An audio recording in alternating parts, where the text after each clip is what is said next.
apologize for the delay. I had a little difficulty getting connected today, but we should be ready to start in just a second.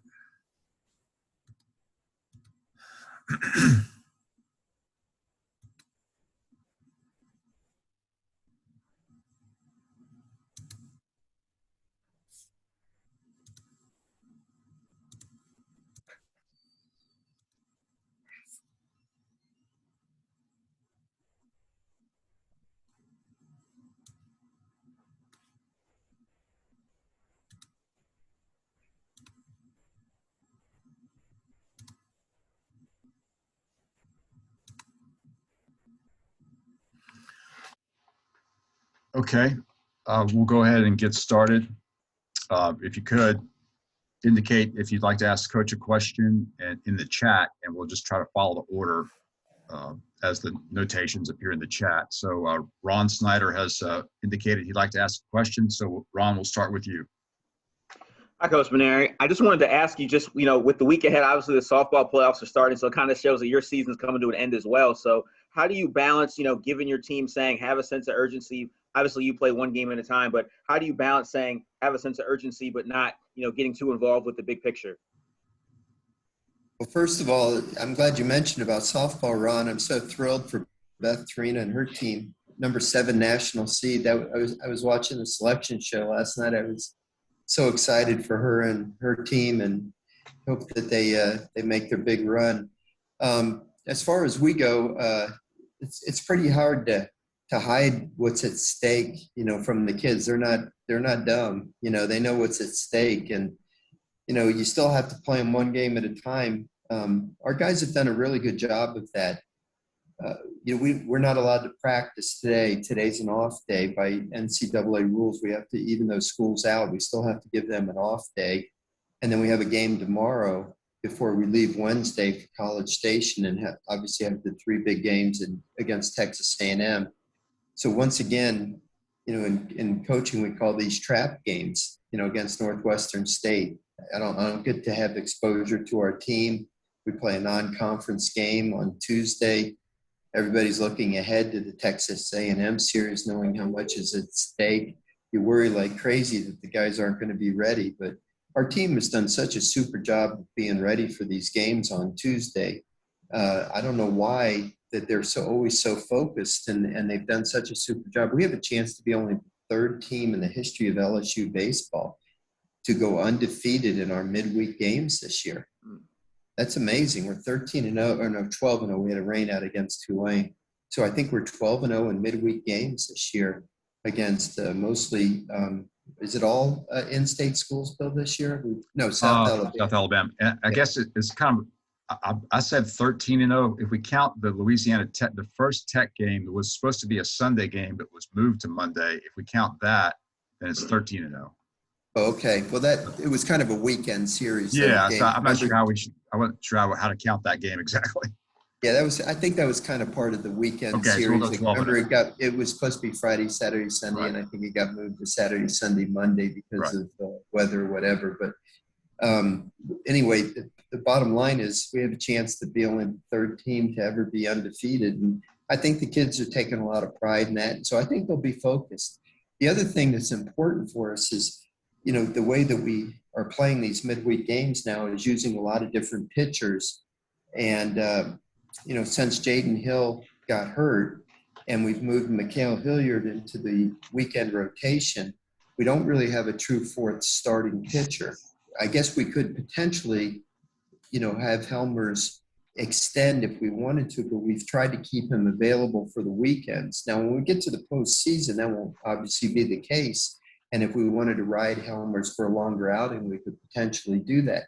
But it's really worked well for us, getting a lot of guys work an inning at a time. A lot of these young pitchers have gotten an inning of work, and we've kind of mixed and matched, and everybody's been effective. And we've gotten, these guys gained a lot of experience by doing it this way. So, these guys are all looking to gain the confidence of the coaches, and so they're focused on going out there and pitching well. So again, they see the big picture, but there's motivation to do well tomorrow night. We also want to keep our resume looking good for the NCAA. If we don't go out and win the game tomorrow night against Northwestern State, our resume for the NCAA bid would take a big hit. Right now our RPI is number 18. Hey, listen, that's higher than Florida. It's higher than Alabama. It's higher than Georgia. It's higher than a lot of teams in our league. And so, when it comes down to the competition for a bid against the teams, even on our own league, much less the other teams around the country, you want to have your RPI as high as it can be. And you can't stub your toe in a midweek game. And so we need to get the job done tomorrow night. And I think our players understand that. And then, of course, when we get to College Station, you just have to take them one game at a time. We can't talk about winning series or sweeping series until you win a game and then you move on to the next game. These kids, after now having almost a whole season in the SEC, they understand just how hard it is to win a game in the SEC. And they don't look ahead beyond the task at hand. Hey, Coach. So obviously we've talked a lot, this season about how, the starting pitchers, at this point in the season may not have like their best stuff, in terms of velocity and whatnot, but they're still finding success because, they're forcing ground balls and pop flies, and the defense behind them has been playing extremely well recently. I was just curious, what do you think has been the biggest growth defensively for you guys over the last month or so? Because it seems like everyone's kind of having a chance to kind of show off their skills there on the infield and in the outfield as well. I'll tell you, Glenn, I do think that our defense has really improved by leaps and bounds over the last, period of time. And if you look at it, I've talked a lot about Jordan Thompson and his growth as our shortstop, and that's a critical position, one of the most critical positions on the field, and that's been over the long haul. The other day, I talked a lot about Alex Milazzo and how much he's improved and really starting to fulfill his potential. We always thought he had the ability to play really outstanding defense, and I think he's just played with a lot of focus in the last few weeks, and he's done a tremendous job there. We've always known that Trey Morgan was a great first baseman. And he's even, I think, taken it to another level, particularly on batted balls that he's made, tremendous plays on, whether it's been lots, snaring line drives or backhands hit down the line or what, he's made every imaginable play, it seems. Okay. We've seen Gavin Dugas make plays in left field. And then we've talked about Kay Doty and his improvement at third base. Where I think there's been some real improvement in the last few days. I thought Drew Bianco yesterday, golly, that kid made some unbelievable plays I wasn't even sure he was capable of making, but Drew is a kid that plays with an awful lot of self-confidence, and he's not afraid. He charged the ball yesterday. That could have been a really tricky play. He could have played it very conservatively and hung back and got the out at first base, but he charged it, got the out at second base, kept the runner out of scoring position. He handled a smash, that Wilson hit and in the outfield and threw him out at first base. He made several plays at second base, turned double plays. I thought he did a tremendous job.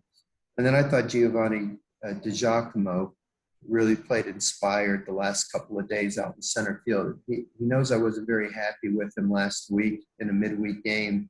I took him out of the game after one inning when I thought there was a ball that he should have gave a little bit better effort on. And I didn't start him the first game of the weekend. And I think he got the message that he wasn't playing up to his full potential. And then I thought when I put him in the game late, he made a tremendous catch in left center field to help save that 2-1 win on Friday night.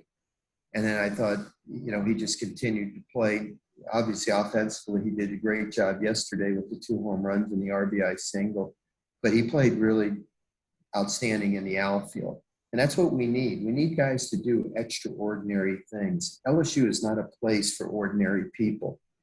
LSU is a place where you come to do extraordinary stuff. This is what is expected out of the coaches. This is what is expected out of the players. if you just want to be average, if you just want to be good, you go elsewhere. LSU is a place to come to be great, and you have to know that when you come here. And we can't be tolerant of just being mediocre. And I think Gio took his game to a whole different level the last couple of days. And you need that out of your center fielder. You need that out of everybody that's associated with the program, from coaches to players at every position. And it shows in your defense with the effort that guys put forth. Well, obviously, we've touched on already Mikhail and Drew, getting those extraordinary things from those two guys in particular, guys who at the start of the season had been contributing a ton. Is that just kind of what it takes to get a team turn around and get y'all playing hot, start getting contributions from guys like that? I mean, how important has it been from those two in particular here down the stretch to get y'all into a good position here going into the final weekend? Wilson, it's a long season, and everybody would love to see a team play great on opening day and just do it every day for 56 games, but it doesn't always happen that way. In fact, it rarely happens that way. And so if you had a choice, you'd prefer over a team that starts out hot and then tails off as the year goes. I would prefer to see a team continue to grow and get better throughout the year, because that's attitude. That means guys are coming to the park with enthusiasm, that they're enjoying being at the field. They don't look at it as a drudgery. They have enthusiasm. They love their team. They love their school. That they come to the field enthused about being there every day. They don't get their daubers down when things don't go bad. And you have an atmosphere where the guys enjoy playing and love being a part of the program. And it's something I've always taken a lot of pride in with our teams here at LSU and even at other schools that I used to work. And this is what we've done. And I think our team is playing its best baseball now as we're going down the stretch. We dug ourselves a hole. I know that, and I wish we hadn't. I've also know that the hole was dug because some of the games that we lost were heartbreaking losses. We got walked off 4 times on the road in the SEC. Those games could have been won. We lost some heartbreaking games at home as well. Doesn't mean that we weren't competitive. We were right there, and it was just a play here or pitch here or and a bat here, and for whatever reason, it didn't happen. I'm not making excuses for why it didn't. You got to do it. You got to make plays. If you want to be a championship team, you got to do it. And we didn't do it. But the season's not over. And I kept saying that. We got to keep playing. You got to keep positive. You got to keep getting after it. And our kids have not quit. And we keep playing. And here we are now going into the last week of the regular season. We have 4 games remaining. And if we can get the job done in this last week of the season, we're going to go to Hoover. And if we can have a good showing in Hoover, we're going to get into the NCAA tournament. We're not going to get to host this year. It's already been determined, and I'm sorry about that.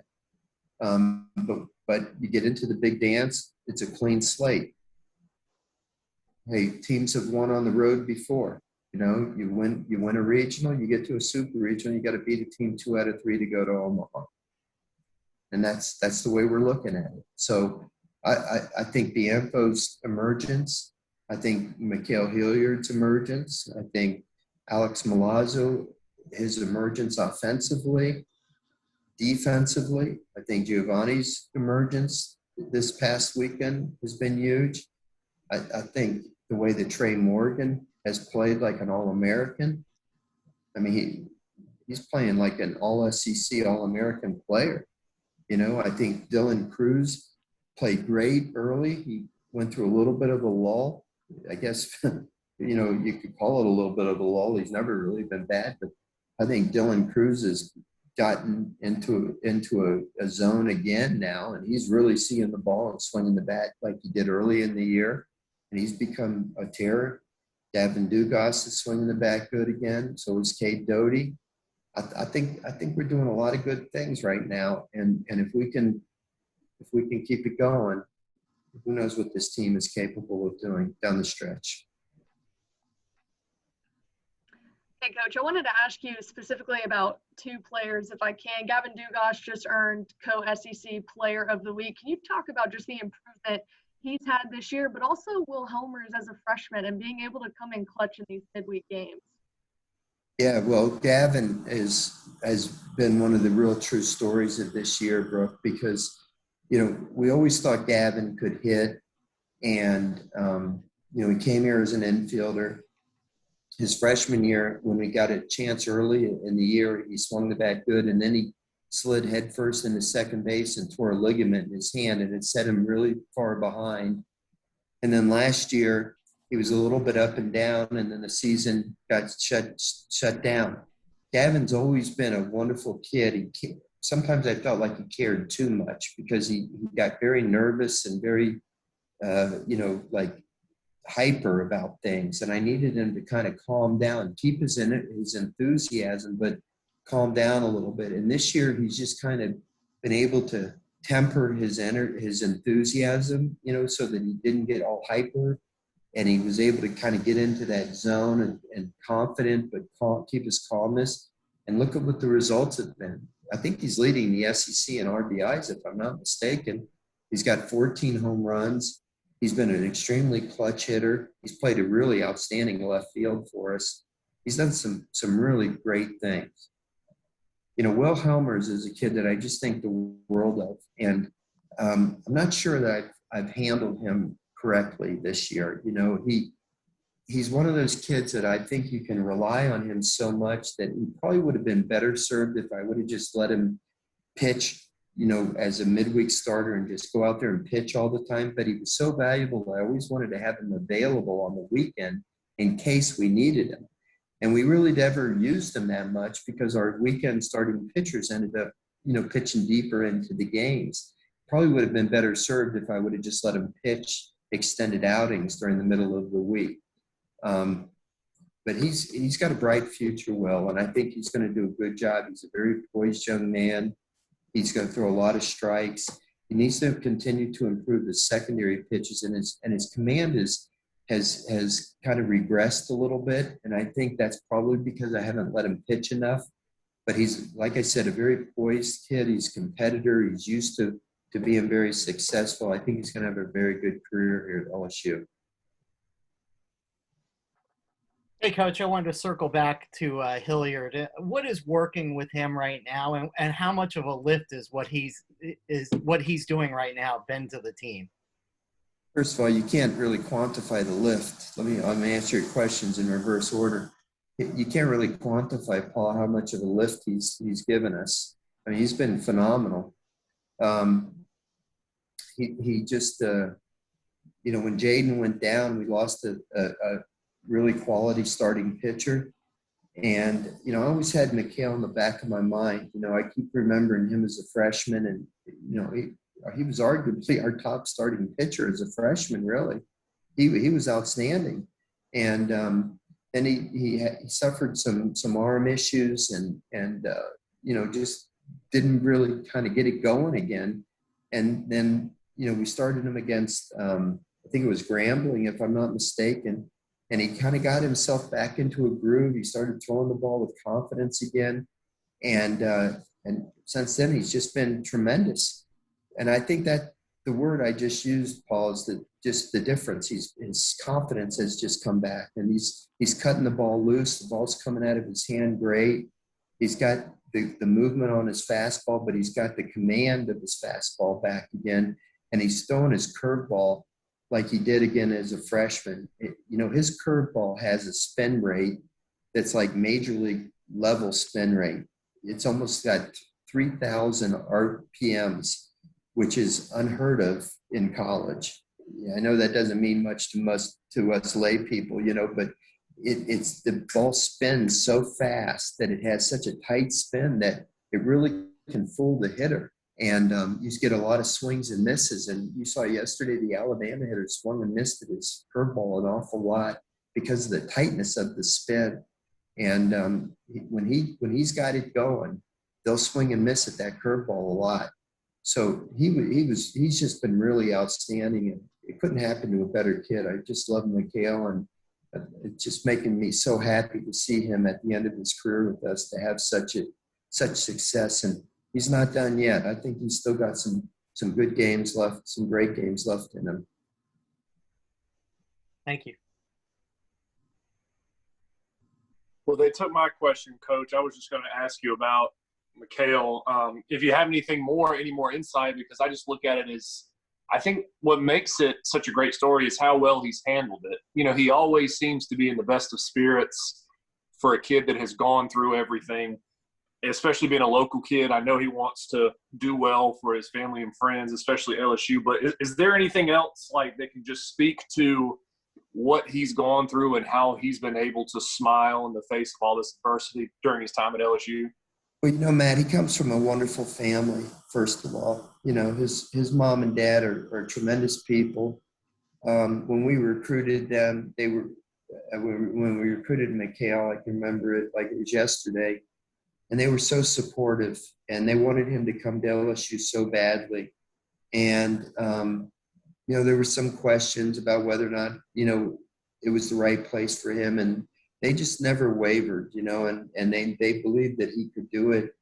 And they stuck by him, and they were very insistent upon it. And I was so impressed by them. They were like the neatest parents, one of the greatest set of parents that I've met in recruiting. And I always thought Mikhail just had such a good head on his shoulders. And, you know, there's been times, listen, that, you know, just like any youngster, you know, that you have to kind of grab him and kind of get him back on the straight and narrow path, you know, that, you know, just like anybody. He's never done anything remotely where you were concerned about him being hurtful to anybody or, you know, against the rules, you know, anything like that. You know, just sometimes he would lose a little bit of focus, you know, on, you know, maybe schoolwork or, you know, that type of thing. But you never could get mad at him because he was such a wonderful kid. And I always just kind of counseled him more like a parent would than ever getting upset with him. You know what I'm saying? You just always loved the kid because he's just such a polite young man, well-mannered. His teammates have always loved him. I've always thought the world of him, and I've always rooted for him. And I just always wanted to see him do well for his sake. And now that he's doing well again, he's helping the team so much. It's just been a great story. And I just want to see the kid go out in a blaze of glory. You know, I just want to see him finish his career in such a high fashion and get a chance to go play professional baseball. And great kid from a great family, and it's a local kid, and it just warms my heart to see him doing well at this point.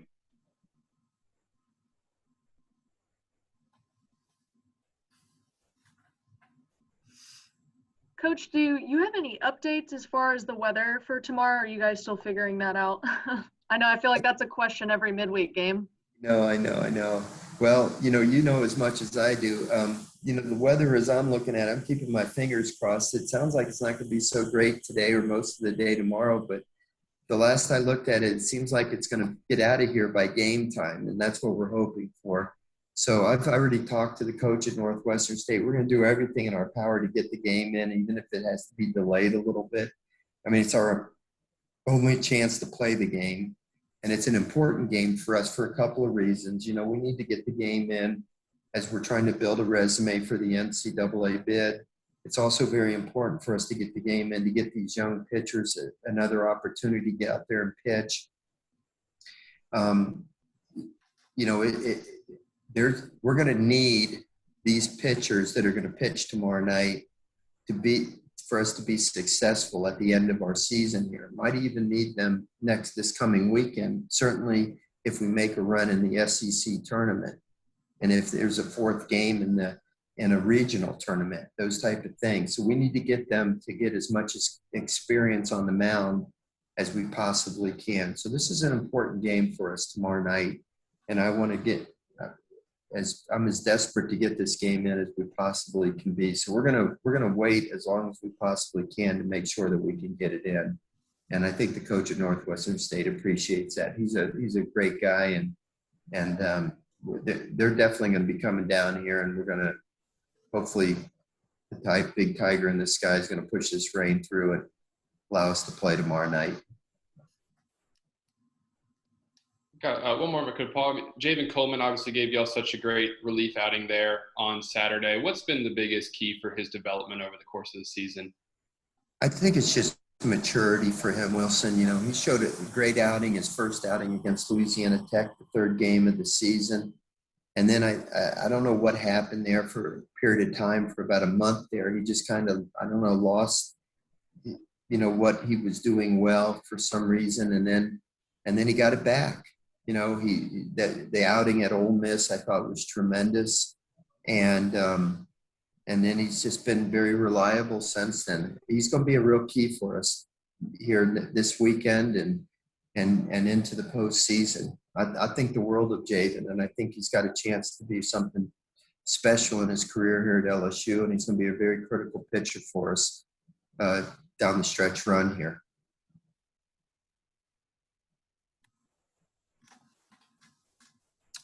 Okay. Anyone else? All right. Good deal. Thank you. Thank you, Coach. Okay.